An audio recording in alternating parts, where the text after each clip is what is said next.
Hello, everybody, and welcome to the introductory episode of my new College Football 25 Dynasty video. And as you can see on your screen, we've got the Iowa Conference. That's the name of our conference. And those 16 teams you see there on the map of Iowa, those are 16 high schools throughout eastern Iowa, ranging up from northern parts of the state in Fayette and Bremer County down to Iowa and Johnson counties. I went into TeamBuilder and made all 16 of these teams, and basically how this works is me and 3 of my friends from work all control one of these 4 teams, and we'll get to which teams those are here in a bit. And we are entering year 3, and I've decided that I'll throw it on YouTube and put a little content out there. So that's basically the short of it. We'll go ahead and introduce you to the teams, kind of give you a recap of what's gone on in the first 2 years of the franchise, and we'll move forward from there. All right, let's go ahead and get into these teams. And before I get started, I do just want to put it out there. All of these teams are publicly available to be downloaded off the downloadable teams menu. Just search Iowa DW 2001 for the username, and you will find all of these teams. You're more than welcome to download them if you are interested in doing so. So first of all, this is my user team, the Don Bosco Dons, based in Gilbertville, Iowa, very small town close to Waterloo, Cedar Falls. And they're a very small school that I used to play against in high school. They are an 8-man school, just like my school was, and my school is in the game. We'll get to them in a minute. But home games are played at Tom Ryan Field, the Don Bosco football field in Gilbertville. Don't know why the preview won't load, but that's where they play. It's a super basic field. It's a natural grass field with a gold DB logo, the one you see there in the top corner in the middle. Here's their home uniform, blue helmets for all these. The home has blue jerseys with gold pants. On the road, they have the all-white, and then they have all gold alternates, all blue alternates for home, and then on the road they will wear blue pants as an alternate. The next team I'll show you is the Cedar Falls Tigers. This is another one of the user teams. Cedar Falls, located just 10 minutes from where I live here in Waterloo. Home games played at Tiger Stadium in Cedar Falls. It's actually a brand new stadium, just opened this past fall for the first time. Cedar Falls, a really large school, 5A, one of the bigger 5As in the state. I actually used to play their home games at the Unidome, which is the home field of the UNI Panthers football team, which is, of course, in the same town as Cedar Falls. But now do have their own stadium, which unfortunately you can't preview, but it is a turf stadium with that CF logo, the red CF there in the corner. The end zones are black with Cedar Falls written in red. Here's a look at their home uniforms. They've got those kind of white silver helmets with the red pants and red jersey. Then on the road, they keep the red pants but switch to a white jersey. Next up, we have our third of 4 user teams. This is the Waverly Shell Rock Go Hawks. Nice of them to actually load the field preview this time. Waverly Shell Rock plays at Go Hawk Stadium in Waverly. Waverly Shell Rock, the two main cities in that school district. Waverly Shell Rock, not quite as big as Cedar Falls, but still a big school. They're a 4A and usually a pretty good one. There's a look at their field. It is a natural grass field with that Go Hawk logo in the middle. At home, they wear the gold helmets. At home, they have black jerseys with gold pants. On the road, it's all white. A home alternate is all gold. Away alternate is adding those gold pants, and they also do have the all black as another option for home games. And the fourth and final user team is the Starmont Stars. Home games played at Starmont High School in Arlington, Iowa. And you can see there, pretty basic field like the last one we saw. That is also a natural grass field with the black and gold star logo at midfield. Starmont actually are reigning national champion in the league. They beat my Don Bosco Dons in an absolute thriller in the national title game this past season. But I'll show you the uniforms now. Starmont wears those black helmets. At home, they wear all black. On the road, typically wear white with the gold pants. Do have a home alternate with the black and gold pants, or make that gold pants with the black jerseys. And lastly, they do have an option to wear the black pants at home or on the road as well. And now we'll move into the non-user schools. First up, we have Waterloo West, formerly a member of the North Division before we decided this season to get rid of divisions. They play their home games at Memorial Stadium in Waterloo. It is not on their campus. It's 10 minutes or so from their campus, give or take. You can take a look at the stadium there. It is a turf field, nothing at midfield, and the end zone on the left is orange with East written in white, and then, of course, maroon with West written in white in the end zone to the right. That is because Waterloo East and Waterloo West, the 2 public high schools in Waterloo, share a home stadium. So No midfield logo, and then both teams get one end zone for themselves. Take a look at the uniforms. They've got the maroon helmets with the maroon jerseys and the white pants, and then on the road, it is all white except for the maroon helmet. And now we've got the Waterloo East Trojans. Of course, they also play at Memorial Stadium in Waterloo, like I mentioned, so the exact same field there with East on the left, West on the right. They have orange helmets, all black at home. They wear all white on the road. They also have a black and white option at home, and conversely, a white and black option on the road. So the Waterloo East Trojans, your final public school in Waterloo. We do have one more Waterloo school to get to. And closing out the former North Division is the Waterloo Columbus Sailors, a Catholic high school in Waterloo. They play at TJ McLaughlin Field in Waterloo, of course. It is a natural grass field, Sailors written in white in both end zones, and the green C with the cross going through it at midfield.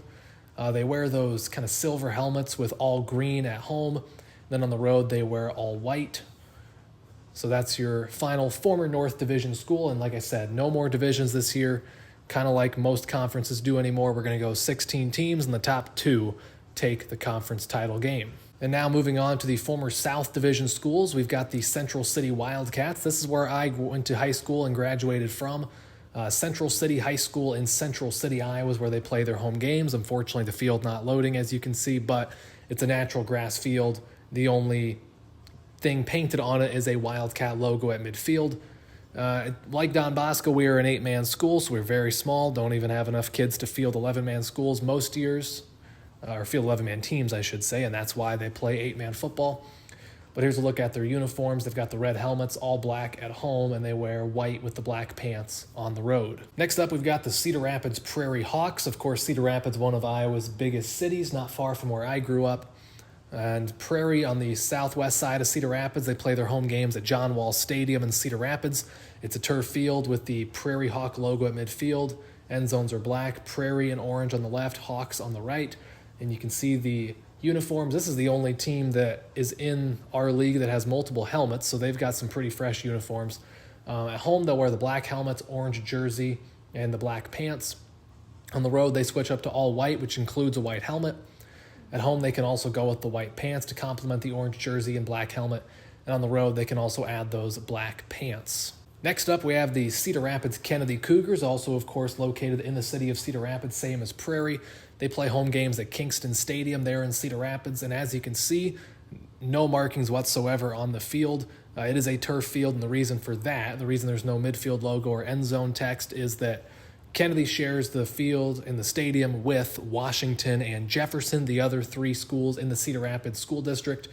So all 3 of them play there, to the point where sometimes games have to be played on Thursday nights rather than Friday to make sure everybody gets their games in. And that is why there are no major markings there on the field. Prairie, while in Cedar Rapids, is not the same school district, so they have their own separate stadium.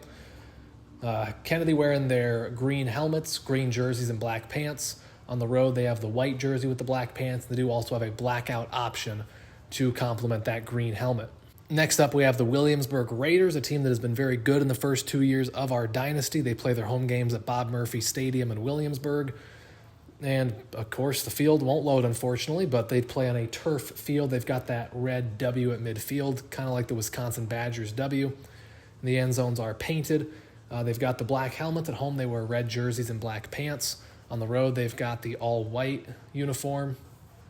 So Williamsburg has been very good. They've made the conference championship out of the South Division both years before losing to Cedar Falls in year 1 and Starmont in year 2, but that'll be a tougher road now with the dissolution of divisions for them. Next up, we've got the City High Little Hawks. They play at Frank Bates Field in Iowa City. And City High, of course, in the same city as the University of Iowa, the Hawkeyes. So just like Iowa's counterparts in Ames, the Iowa State University Cyclones and the Ames High School Little Cyclones, Iowa City High is named after the Hawkeyes, known as the Little Hawks, and their logo is just a red tiger hawk as opposed to Iowa's black tiger hawk. Field won't load, but it is a natural grass field with the red tiger hawk at midfield. One of the very, very few 5A schools to have natural grass. Almost all of them use turf. And also one interesting quirk about their field is that the uprights are kind of those old school H uprights where it's 2 goalposts just straight up and then the crossbar in the middle, as opposed to the more traditional single goalpost that turns into the 2 crossbars heading up. So I was able to replicate that. Washington State University, one of 3 schools in Division I FBS that still uses those kind of old school crossbars. Looking at the uniforms for City High, they've got the silver helmets with red jerseys and white pants. On the road, they go with all white. At home, they do have an all red alternate as well as an all black option as well. Now we've got the Solon Spartans, who play their home games at Spartan Stadium in Solon, Iowa. The turf field, you've got the orange Spartan logo at midfield and the white and orange surrounding the field. For their uniform, Solon goes with the black helmets, and they wear all black at home. On the road, they've got the all white. They do have an all orange alternate as well to add a pop of color to their uniforms. Next up is the Grundy Center Spartans, who play their home games at Spartan Stadium and Grundy Center, and in real life, they are the absolute power of Class 1A football in Iowa right now. They have won 39 games in a row, which has included a couple of state championships, and they are a truly dominant team in real life. In the game, not so much, but in real life, they're very, very good. In terms of their field, it's not loading, but it's a natural grass field. They've got that maroon Spartan head logo at midfield. They've got maroon helmets. At home, they wear all maroon. On the road, they have their white jerseys with the maroon pants. Just 2 more schools left to go, and first up is Iowa City West, the Trojans, who play at Trojan Field in Iowa City, the other of the 2 public high schools in Iowa City, of course, alongside City High. That's a big rivalry game every year in real life. Iowa City West plays on a turf field. They've got the green and gold Spartan logo at midfield. The end zones are painted green with West in gold and Trojans in gold, left and right respectively. They've got those sharp gold helmets with the all green look at home. On the road, they switch to a white jersey, and they do also have a blackout alternate there with those gold numbers. And to finish off the preview, we have the Gladbrook-Rhinebeck Rebels, who play their home games at the Gladbrook-Rhinebeck football field in Gladbrook. Gladbrook-Rhinebeck, one of the very best teams in Class 8 player at the moment. They've been to the state semifinals the last 2 years, the state final this past season. It's a natural grass field with no markings whatsoever. They wear silver helmets. At home, they have blue jerseys and white pants. On the road, white jerseys with silver pants. And to preview our upcoming season, I'll go ahead and first take a look at the top 25 entering the year, which does include several of our Iowa Conference teams, including 3 of the 4 user teams. So first of all, coming in at number 25 is the Cedar Falls Tigers. As you can see, that is one of our user teams. West Virginia, Gladbrook-Rhinebeck, another Iowa Conference team. Cincinnati and Iowa make up the first 5. Top 20 includes Boise State, Williamsburg, the reigning 2-time South Division champion and conference game runner-up, Pittsburgh, Texas A&M, UCF, Boston College, Maryland, South Carolina, Utah, and SMU wrap up the top 10. Coming in at number 10 is my Don Bosco Dons, the reigning national runners-up. Purdue is 9, reigning national champion. Another user team is the Starmont Stars. They won an overtime national title game to beat my Don Bosco Dons last season. Clemson and Kansas State make up spots 7 and 6. In the top 5, we've got Penn State, Ohio State, USC is 3. Georgia is second, receiving 20 first-place votes, while the number 1 team in the country, overwhelmingly to open the season, is the Oregon Ducks. They received 45 first-place votes. Others receiving votes: BYU, Wisconsin, North Carolina, Waterloo West, another one of our Iowa Conference teams, Miami, and Tulane. And now to continue previewing this upcoming season, we'll go ahead and take a look at the schedules this season for the 4 user teams. First, starting with my team, the Don Bosco Dons. First, I want to give a quick recap as to what the first couple of years have looked like for all of these teams. First, starting with Don Bosco, we were 9-3 in the regular season in year 1.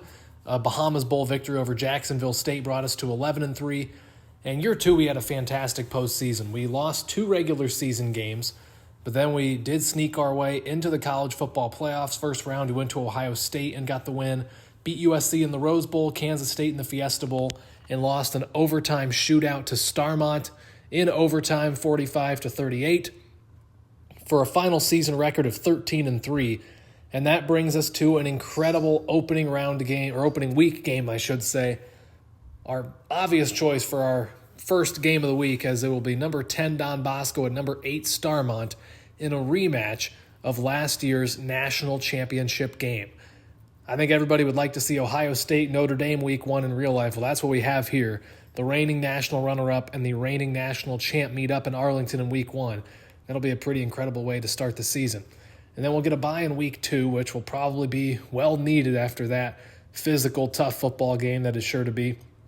And then we get back to play week 3 at Cedar Rapids Kennedy. We'll head down to Kingston Stadium for a game with the Cougars. Non-conference action week 4 at Virginia Tech.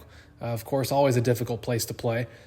We don't get home until week 5 in October 3rd to be exact, when we host Solon, and then a non-conference game against Jacksonville State. Then a couple of trips to Iowa City in a row, the Trojans of Iowa City West in week 7, and then the Little Hawks of City High in week 8.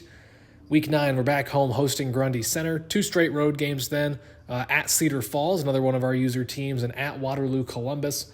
We'll close the year with 2 straight home games hosting Central City, and we conclude the season in a senior night matchup under the lights as we host Gladbrook Rhinebeck. Now looking at some of our other user teams, first up we have the Cedar Falls Tigers. These will be used by Clint. Clint, a graduate of Cedar Falls, so something he takes a lot of pride in. Year 1, Clint had a fantastic season. It was an undefeated regular season and a conference championship for him before falling in the first round of the CFP at Michigan. Last year, Clint went 10-3 overall, which included a First Responders Bowl victory over South Florida. Clint looking to return to the CFP this season. He will not play until week 2 as a bye in week 1. He'll host Sam Houston before going to Mississippi State in week 3. Then the conference slate begins, and he has a few road games actually to begin the conference slate. Goes to Spartan Stadium to face Grundy Center. Iowa City High is next up, and then he'll go to Memorial Stadium to take on Waterloo East. And then it's 4 straight home games back to Tiger Stadium for Cedar Falls. They'll host Central City, Cedar Rapids Kennedy, Waterloo Columbus, and that home streak ends when he hosts my Don Bosco Dons in what should be a good matchup. Week 11, he hits the road to take on the Gladbrook Rhinebeck Rebels. He hosts Williamsburg week 12 and Senior Day, and then the season will conclude week 13 at Iowa City West. Next up, we've got the Waverly Shell Rock Go Hawks. These are controlled by another one of my coworkers, Ryan.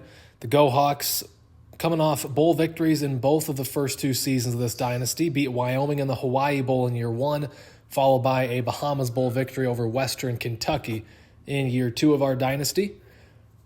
Ryan will also have a week 1 bye, so me and Danny, who will be controlling Starmont, will not only be the game of the week, will be the only game in the conference in week 1. Week 2, he opens play hosting Williamsburg, who's traditionally been one of the best teams in our league outside of the user control teams.